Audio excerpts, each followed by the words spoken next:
Wirausaha kreatif dan inovatif. Kenapa sih berwirausaha itu harus kreatif dan inovatif? Wirausaha harus dapat bersaing dan selalu bisa untuk menaikkan produktivitasnya. Salah satu caranya adalah dengan adanya kreativitas dan inovasi. Apa itu kreatif?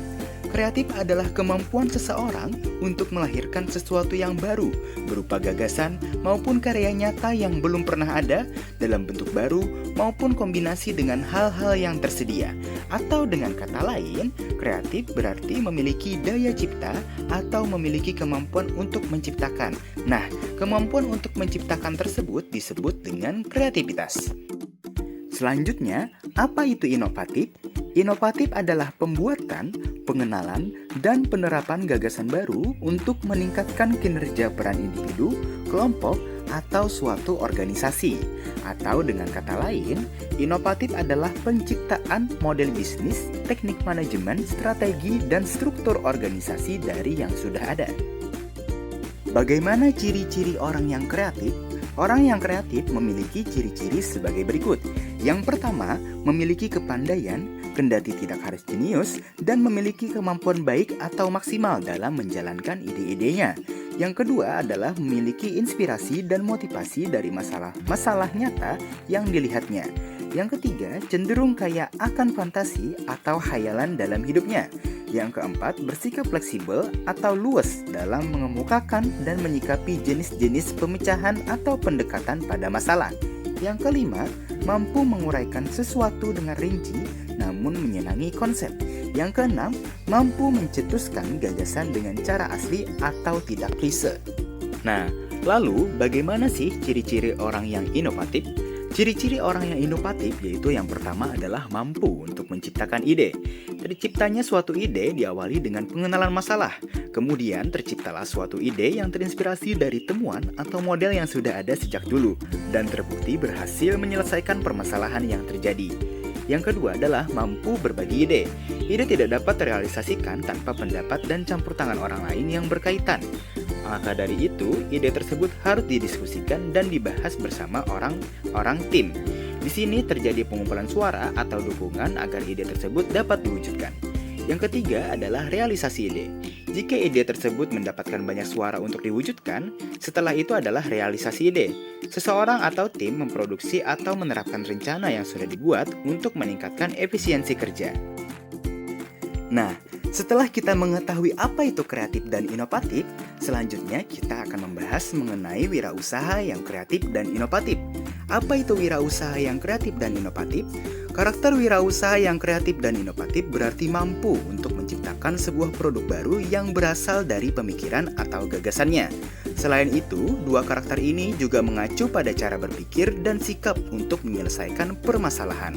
Nah, sepenting apa sih kreatif dan inovatif dalam berwirausaha? Sebagaimana dikutip dalam buku Ajar Kewirausahaan tahun 2020 karya Asmari Yulastri dan kawan-kawan, Suryana menjelaskan jika karakter kreatif dan inovatif dijadikan dasar atau sumber daya untuk meraih kesuksesan. Kata lainnya, untuk meraih kesuksesan dalam berwirausaha, seorang harus mampu menghadirkan ide kreatif dan inovatif saat memanfaatkan sumber daya tersebut. Menurut Joni Mardizal dalam buku Membangun Ekonomi Kreatif Pemuda tahun 2017, karakter kreatif dalam berwirausaha dapat dipahami sebagai kemampuan penciptaan sebuah produk baru yang berasal dari gagasan pemiliknya.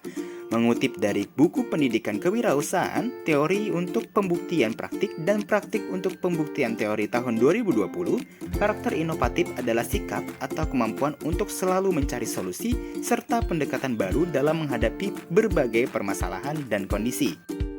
Nah, karakter seperti apa yang bisa dikatakan sebagai wirausahawan yang kreatif dan inovatif? Yang pertama, tidak mudah menyerah untuk menemukan hal yang baru.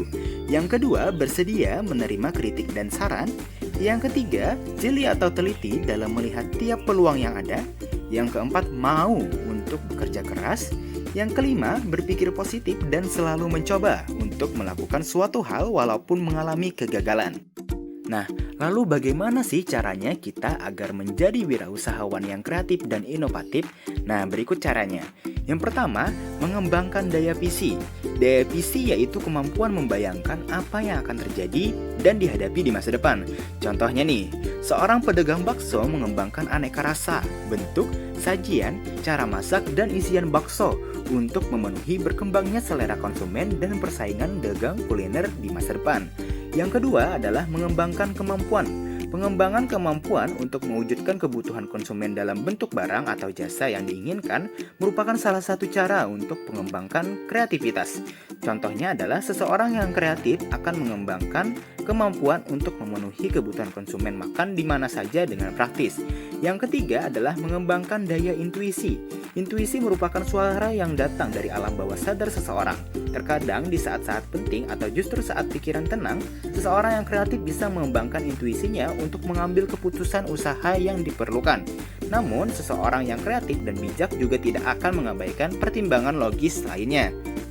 Yang keempat adalah mengembangkan daya imajinasi. Kemampuan imajinasi dapat memberikan gagasan kepada seseorang untuk membayangkan hal yang tidak pernah ada sebelumnya atau belum pernah dilihatnya.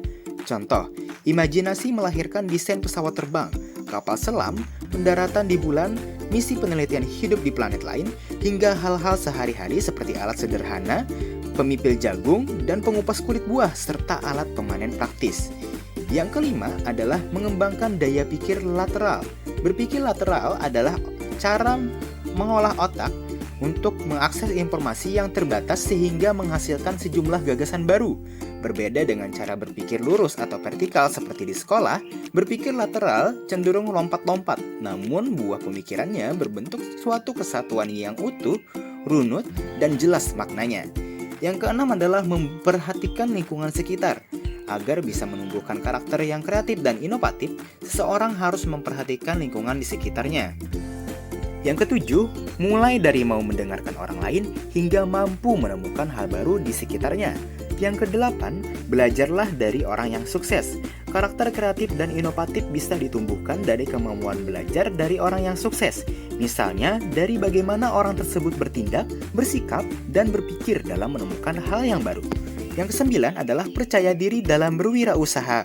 Karakter kreatif dan inovatif bisa dilatih dengan menumbuhkan rasa percaya diri, artinya tidak mudah merasa minder atau rendah diri ketika usaha atau temuannya diberi kritik, bahkan mengalami kegagalan.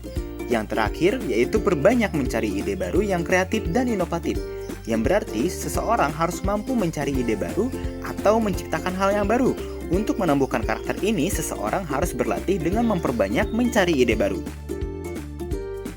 Nah, contoh perusahaan yang kreatif dan inovatif adalah Netflix, Apple, Amazon, dan juga Google. Nah, Netflix adalah salah satu platform streaming video terpopuler. Pada platform ini, user dapat menonton serial atau film secara online dengan berlangganan. Netflix awalnya juga berinovasi untuk menciptakan pengalaman menonton hiburan yang lebih menarik. Netflix memiliki budaya inovasi dan terus mencari cara untuk menciptakan konten untuk dinikmati pengguna dari seluruh dunia. Lalu ada perusahaan Apple. Siapa yang tidak tahu sih perusahaan teknologi yang berlogo Apple digigit ini? Salah satu kunci perusahaan ini mampu mempertahankan produknya di tengah persaingan teknologi dan inovasi adalah produk-produk Apple seperti iPod, iMac, iPhone, dan iPad adalah beberapa contoh inovasinya yang mana setiap tahun Apple juga mengeluarkan produk dengan fitur-fitur terbaru. Nah, lalu ada perusahaan Amazon. Alih-alih bersaing dengan penjual online lainnya, Amazon menawarkan platform untuk membantu penjual menawarkan barang dan jasa mereka kepada pembeli. Situs web ini dulunya hanyalah menjual buku, namun sekarang menjual apa saja yang dibutuhkan oleh pembeli dan mengirimkan hampir kemana saja di seluruh dunia. Salah satu rahasia suksesnya adalah perusahaan ini mampu memiliki jaringan logistik yang luas dengan kualitas pengiriman yang baik. Lalu yang terakhir adalah Google. Google adalah perusahaan mesin pencari yang paling populer saat ini. Perusahaan ini mendorong karyawan untuk menyumbangkan ide terbaik. Karyawan Google didorong untuk mengutamakan pengguna dan memikirkan profitabilitas kemudian. Salah satu fitur terbaik Google adalah Google Workspace yang dapat mengintegrasikan semua aplikasi yang dibuat oleh Google. Adakah yang tahu di antara kalian apa itu studi kelayakan bisnis? Menurut Sutrisno, studi kelayakan bisnis adalah studi atau evaluasi suatu proyek atau pikiran bisnis yang diusulkan setiap kali dijalankan dapat berjalan dan menghasilkan sesuai dengan tujuannya atau tidak. Menurut Kasmir dan Jakfar, studi kelayakan bisnis adalah pemeriksaan apakah proyek bisnis mungkin dan umumnya merupakan interaksi spekulasi. Selain dari pemilik bisnis itu sendiri, ternyata studi kelayakan juga dibutuhkan oleh pihak-pihak tertentu, seperti 1. Investor. Investor adalah pihak yang menanamkan modal ke sebuah perusahaan. Investor membutuhkan studi kelayakan bisnis untuk mengkaji prospek usaha tersebut. 2. Kreditur. Pihak kreditur atau bank sebelum memberikan kredit perlu mengkaji studi kelayakan bisnis untuk mempertimbangkan bonafiditas dan tersedianya agunan yang dimiliki perusahaan. 3. Manajemen perusahaan.